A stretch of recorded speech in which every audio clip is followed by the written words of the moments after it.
सभासद असलो तर मला वाटतच असतं मला जास्तीत जास्त चेअरमन दिलं पाहिजे, संचालक बोर्डाने जास्तीत जास्त दिलं पाहिजे। मी सभागृहात रिप्लाय देताना पण सांगितलं सगळी सोंग करता येतात, पैशाचा सोंग नाही करता येत। इथं बसणाऱ्यांना किती लोकांना वाटत नाही की माझं आता आहे त्याच्यापेक्षा माझं जास्त असावं, पण का नाही तर आपली आर्थिक परिस्थिती नाही म्हणून।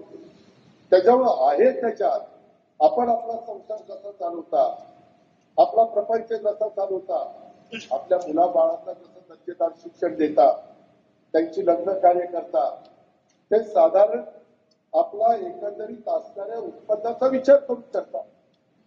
तुम्ही जसं कुटुंबाचा विचार करता तसंही लोक माळेगाव सोमेश्वर साखर कारखान्याच्या परिसरातल्या सभासदांचा विचार करतात। आणि राज्यातल्या 13 कोटी जनतेचा विचार करतो। देवेंद्रजी राज्याच्या जनतेचा विचार करतात, एकनाथरावजी राज्याच्या जनतेचा विचार करतात।